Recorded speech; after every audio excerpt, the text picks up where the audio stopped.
Breaking news చూస్తున్నాం. Pakistan India ఉద్రిక్తతల వేళ America మరోసారి కుట్ర కోణాన్ని చూపెడుతోంది.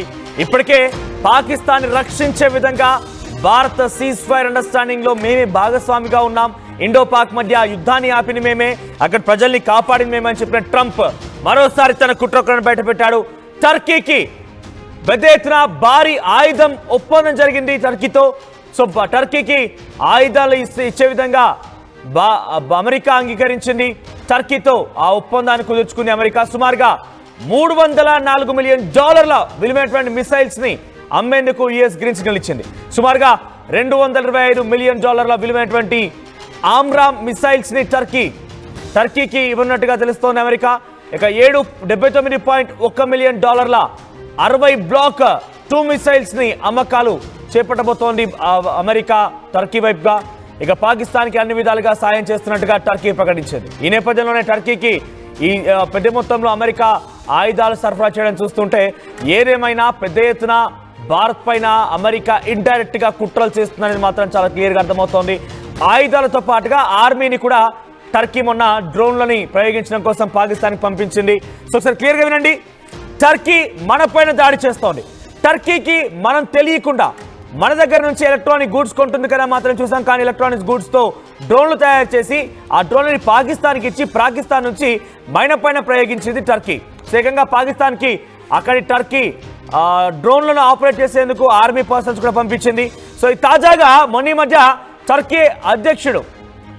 టర్కీ ప్రధాని అర్డోగన్ ఆయన చాలా క్లియర్గా ఒక విషయం చెప్పుకొచ్చాడు. పాకిస్తాన్ ప్రజలపైన భారత్ దాడి చేసింది, పాకిస్తాన్ ఎయిర్ బేస్ అని భారత్ కుప్పకూలు చేసింది, పాకిస్తాన్ ప్రజలు ఇబ్బంది పడుతున్నారు, ఏదేమైనా ఈ కఠినమైన సమయంలో మేము పాకిస్తాన్ వెంటే ఉంటామనేది చాలా సుస్పష్టంగా బహిరంగంగానే అక్కడ ప్రధాని చెప్పుకొచ్చారు. ఆ తర్వాత టర్కీ ఈ స్థాయిలో పాకిస్తాన్కి సపోర్ట్ చేస్తుంటే ఇప్పుడు అమెరికా అధ్యక్షుడు ఏం చేశాడు తెలుసా? టర్కీకి ఆయుధాలు ఇవ్వడం కోసం ఒప్పందం కుదుర్చుకున్నాడు. $304 బిలియన్ ఆ ఆయుధాలని టర్కీకి పంపించేందుకు అమెరికా అధ్యక్షుడు డొనాల్డ్ ట్రంప్ సిద్ధమయ్యాడు. సో టర్కీ వాటిని ఇంపోజ్ చేసుకోబోతోంది. సుమారుగా దాంట్లో చాలా కీలకమైనటువంటి ఆమ్రామ్ మిసైల్స్ కూడా ఉన్నాయి. సో మరొక వైపుగా $79.1 చాలా కీలకమైనటువంటి కొన్ని డ్రోన్ల పరికరాలు కూడా ఉన్నాయి. సో ఆమ్రామ్ మిసైళ్లు, తర్వాత బ్లాక్ 2 మిసైల్ ఉన్నాయి. సో ఇవన్నీ కూడా టర్కీకి అమెరికా ఇస్తోంది. అంటే ఇండైరెక్ట్ గా అమెరికా పాకిస్తాన్కి ఇస్తున్నట్టుగానే భావించారు. ఎందుకంటే Turkey is fully supporting Pakistan. Turkey Pakistan వెంట ఉంది, పాకిస్తాన్తో కలిసి పోరాడుతోంది, పాకిస్తాన్తో కలిసి భారత్ పైన ఆయుధాలు ప్రయోగిస్తోంది, పాకిస్తాన్తో కలిసి టర్కీ ఆర్మీ కూడా మన పైన డ్రోన్లు ప్రయోగిస్తున్నారు, మిసైళ్లు ప్రయోగిస్తున్నారు. సో ఇప్పటికే మీకు అర్థమవుతుంది కదా, చైనా టర్కీ ఇవన్నీ రెండు కూడా తమ మిసైల్ అని డ్రోన్ శక్తుల మొత్తాన్ని కూడా పాకిస్తాన్కి అందిస్తూ ఉంటే అమెరికా టర్కీకి డ్రోన్లు అందిస్తోంది. టర్కీ వైపుగా $304 బిలియన్ డ్రోన్లని మిసైల్ని పంపిస్తుందంటే ఇండైరెక్ట్ గా పాకిస్తాన్కి ఇచ్చినట్టుగానే భావించాలి. ఎందుకంటే టర్కీ సంపూర్ణంగా పాకిస్తాన్ వెంటే ఉంటాం, పాకిస్తాన్తో సపోర్ట్గా ఉంటాం, పాకిస్తాన్తో మేము సంయుక్తంగా పనిచేస్తామని చాలా క్లియర్గా చెప్పిన నేపథ్యంలో టర్కీకి ఈ డ్రోన్లని మిసైల్ని పంపించడం చూస్తుంటే అమెరికా భారత్ని దెబ్బ కొట్టాలనే కుట్ర కోణం కనబడుతోంది. ఇక్కడితో ఆగలేదు. అమెరికా నిన్న మధ్య ఎకనామికలే కూడా కొంత భారతదేశాన్ని ఇబ్బందులకు గురి చేసే విధంగా ఇక్కడ టీమ్ కుక్ ఎవరైతున్నారో యాపిల్ CEO ఆయనతో భేటీ అయిన సందర్భంలో నేను ఇంకోసారి యాపిల్ ప్రొడక్షన్స్ అనేది భారత్లో చూడకూడదు, మీరు అక్కడ నిలిపేయండి అన్నట్టుగా అక్కడ ఆయన మాట్లాడడం జరిగింది. ఇది రెండు రకాలుగా మనం ఆలోచించాలి. ఒకటి పాజిటివ్ ఏంటంటే ఇండియన్స్ ఆర్ వెల్ సెల్ఫ్ రిలయంట్గా ఉన్నారు, అక్కడ మనం వెళ్ళి ప్రొడక్షన్ చేయాల్సిన అవసరం లేదనేటువంటి ఒక భావనలో బహుశా ట్రంప్ ఉన్నారా?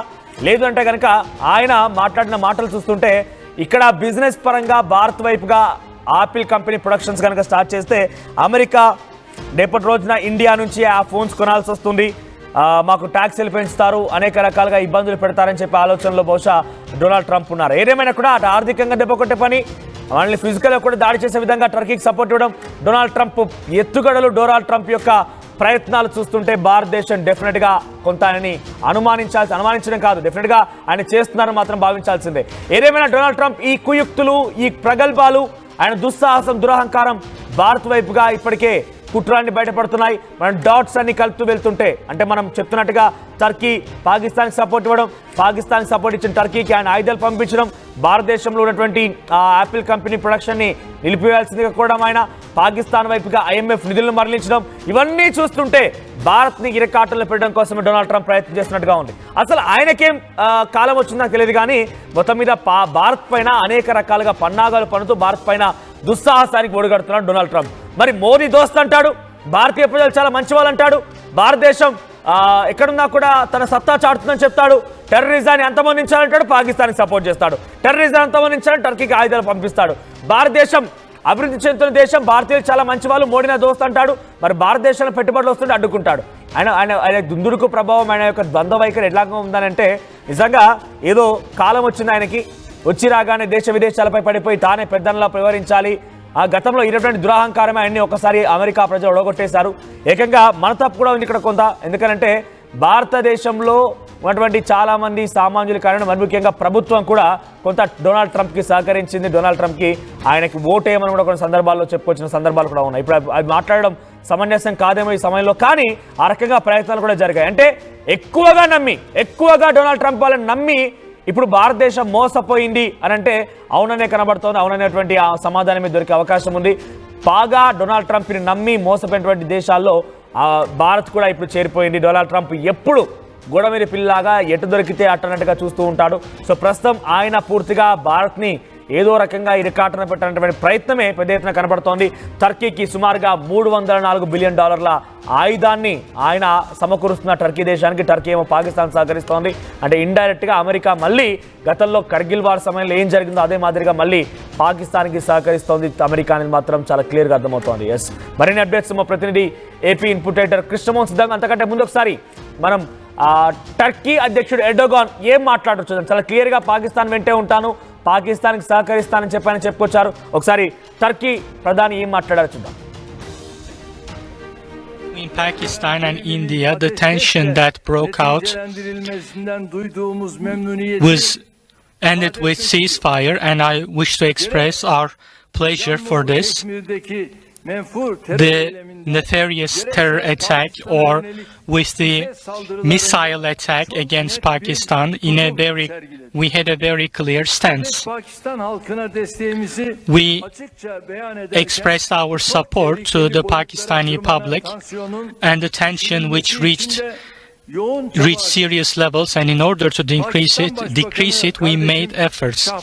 With Brother Shahbaz Sharif, we had a phone call which was very significant. We, with patience and common sense and right approach, for this approach we congratulate the Pakistani brothers and sisters, and in the next phase we made a warning to not give in to provocations, which I repeat again. The new calm environment reached with the ceasefire hopefully will facilitate the resolution of all issues, including the water issue. As Turkey, hopefully in the future, during difficult days, we are going to continue supporting the Pakistani people. In such crises, our stance is always clear. We always stand for peace, stability, diplomacy, and dialogue. In international relations, we do not look for gains in others' losses. We reject this understanding between Pakistan. Right, ఇది Turkey ప్రధాని చెప్తున్న మాటలు. Erdogan ఏమంటున్నారంటే చాలా క్లియర్గా నేను పాకిస్తాన్ వెంటే ఉన్నాను, పాకిస్తాన్కి సహకరిస్తున్నాను, పాకిస్తాన్ ప్రజలపైన భారత్ దాడి చేసింది, కఠిన సమయంలో పాకిస్తాన్ వెంట నిలబడతానని చెప్పి చాలా క్లియర్గా చెప్పుకోవచ్చు. అయితే అటువంటి టర్కీకి అమెరికా అధ్యక్షుడు డొనాల్డ్ ట్రంప్ ఆయుధాన్ని సమకూరుస్తున్నాడంటే మీరు అర్థం చేసుకోండి ఏం జరగబోతున్నది. ఎస్, మా ప్రతినిధి ఏపీ ఇన్పుట్ ఎడిటర్ కృష్ణమోహన్ సిద్ధంగా ఉన్నారు. కృష్ణమోహన్, సో ఎలా చూడాలి దీన్ని? టర్కీకి పెద్ద మొత్తంలో అమెరికా సామగ్రి అందిస్తోంది, ఆయుధాలు అందిస్తోంది, వాళ్ళేమో పాకిస్తాన్కి సపోర్ట్ చేస్తామంటున్నారు. పాకిస్తాన్ వైపు నిలబడి భారత్ పైన దాడి చేస్తున్నారు. భారత్ పైన డ్రోన్లు ప్రయోగిస్తున్నారు. సో ఇలా టర్కీకి అమెరికా సపోర్ట్ చేయడం అంటే ఇండైరెక్ట్గా పాకిస్తాన్కి సపోర్ట్ చేయడమే, భారత్ పైన కుట్ర పడడమే. ఇటువంటి దుశ్చర్యకి దుస్సాహసానికి డొనాల్డ్ ట్రంప్ పాల్పడడం వెనుక ఆయన కేవలం వ్యాపారాలు చూసుకుంటున్నారనుకోవాలా, లేదంటే భారత్ పైన కుట్ర పడుతున్నారనుకోవాలా?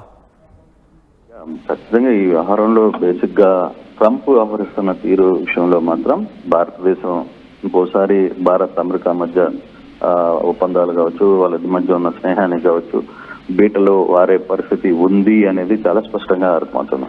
ఎందుకంటే ఒకవైపు టర్కీ పాకిస్తాన్కి అవుట్ అండ్ డౌన్ గా మేము సపోర్ట్ చేస్తున్నాం, మేము పూర్తిగా కూడా పాకిస్తాన్తోనే ఉంటామని చెప్తున్న నేపథ్యంలో అదే టర్కీ దేశానికి దాదాపుగా $304 మిలియన్ విలువైన మిసైల్స్ అమ్మేందుకు యుఎస్ గ్రీన్ సిగ్నల్ తీసుకుంది. మరోవైపు $250 మిలియన్ విలువైన ఆర్మ్స్ మిసైల్ ని టర్కీకి అమెరికా అమ్మబోతుంది.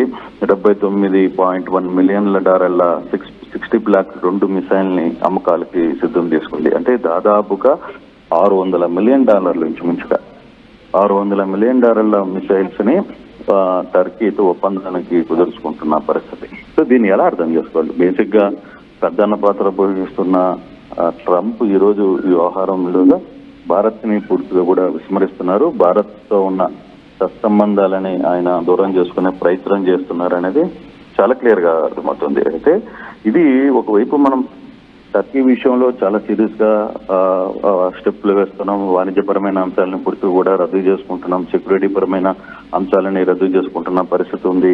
తర్వాత పాకిస్తాన్కి కూడా IMF నుంచి దాదాపుగా 1 బిలియన్ క్రోర్స్, దాదాపుగా 20,000 కోట్ల రూపాయల డబ్బుని వాళ్ళు IMF నుంచి రుణం ఇప్పించిన పరిస్థితి ఉంది. ఇవన్నీ చూస్తుంటే ట్రంప్ ఎక్కడో భారత్తో డ్రామాలు ఆడుతున్నాడు అనేది చాలా క్లియర్ గా అర్థమవుతుంది. ట్రంప్ వ్యవహార శైలి మీద భారతీయుల్లో కూడా విపరీతమైన వ్యతిరేకత ఉంది. ఈ మధ్యకాలంలో ఎప్పుడు కూడా మనకి భారత్ US కి కానీ ఎక్కడ ఇటువంటి మిస్ఫైర్ కాల, ఎక్కడ మనకి ఇటువంటి విభేదాలు వచ్చిన పరిస్థితి మనకు కనపడలేదు.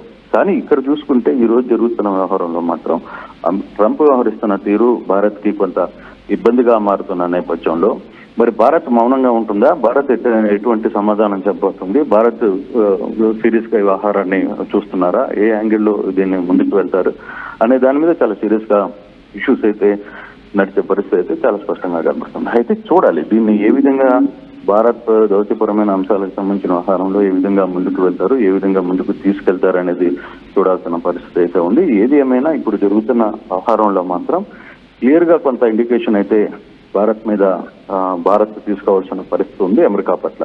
అట్ ద సేమ్ టైం భారత్తో యుద్ధానికి అంటే భారత్తో శత్రువైన పాకిస్తాన్కి యుద్ధం విషయంలో కావచ్చు, మిగతా విషయాల్లో కూడా సపోర్ట్ చేస్తున్న దేశాలు ఏవైతే ఉన్నాయో వాటన్నిటికి మధ్య కూడా భారత్ తీసుకోవాల్సిన దౌత్యపరమైన అంశాలు లేకపోతే వాణిజ్యపరమైన అంశాల మీద కూడా కొంత ఇప్పుడు చర్చ జరిగే పరిస్థితి అయితే ఉండబోతుంది. గతంలో పాకిస్తాన్కి సంబంధించి ఎటువంటి ఇష్యూస్ జరిగాయి, ఏం జరిగినాయి అని ప్రతి అంశాన్ని కూడా ఆ పాకిస్తాన్కి బిన్ లాడెన్ పాకిస్తాన్ లో ఉన్నప్పుడు దాచుకున్నప్పుడు కావచ్చు వీటన్నిటిని అమెరికా పూర్తిగా మర్చిపోయింది. అక్కడ ఉన్న ఉగ్రవాదాన్ని అమెరికా మీద జరిగినప్పుడు కూడా పాకిస్తాన్ వ్యవహార శైలి మీద గట్టిగా మిగతా అమెరికా అధ్యక్షులందరూ కూడా మాట్లాడారు. కానీ ట్రంప్ వ్యవహారంలోనే కొంత తేడా కనిపిస్తుంది. ఎందుకు తన వ్యవహార శైలి ఈ విధంగా మారింది అనే దాని మీద కొంత చర్చ అయితే జరుగుతోంది. అంటే భారత ప్రభుత్వం మరి వ్యవహారం మీద ఏ విధంగా ముందుకు వెళ్ళబోతుంది అనేది అయితే వేచి చూడాల్సిన పరిస్థితి అయితే ఉంది. మనం అయితే ఏకంగా $304 మిలియన్ యుద్ధ సామాగ్రిని పంపిస్తున్నారు. చాలా కీలకమైనటువంటి ఆమ్రామ్ మిసైల్స్ ని బ్లాక్ 2 మిసైల్స్ ని మొత్తాన్ని కూడా టర్కీకి అందజేస్తున్నారు. ఇప్పుడున్న సమయంలో టర్కీ దగ్గర వెల్ ఎనఫ్ డ్రోన్స్ ఉన్నాయి, ఆయుధాలు ఉన్నాయని చెప్పి టర్కీ ప్రధాని గతంలో చెప్పుకొచ్చాడు. మొన్న మధ్య అనేక రకాలుగా వాళ్ళంతా కూడా సమకూర్చుకునే ప్రయత్నం చేస్తున్నారు. ఇన్ఫాక్ట్ మన భారతదేశం నుంచి ఎలక్ట్రానిక్ గూడ్స్ ని, బ్యాటరీస్, సర్క్యూట్స్, ట్రాన్స్మిటర్లు, యాంటెనా ఇవన్నీ సమకూర్చుకునేటువంటి టర్కీ అక్కడ డ్రోన్లను తయారు చేస్తుంది. మనకు తెలియదు అక్కడ వాళ్ళు ఇంపోర్ట్ చేసుకుంటున్నారు కదా వరకే చూసాం, కానీ వాళ్ళు అక్కడ ఏం తయారు చేస్తుందని పసిగట్టలేకపోయాం. ఇప్పుడు ఆ డ్రోన్లతోనే మన పైన దాడి చేసింది టర్కీ.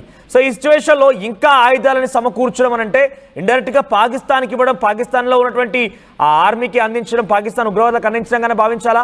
IMF నిధులు పాకిస్తాన్కి ఇవ్వడం, ఇప్పుడున్న సమయంలో యుద్ధాన్ని ఆపండి అని చెప్తూనే ఆయుధాలు పంపించడం, ఈ చర్యలు ఎలా చూడాలి? అమెరికా అధ్యక్షుడు తీరుని భారత ప్రభుత్వం ఎలా పరిగణలోకి తీసుకునే అవకాశం ఉంది?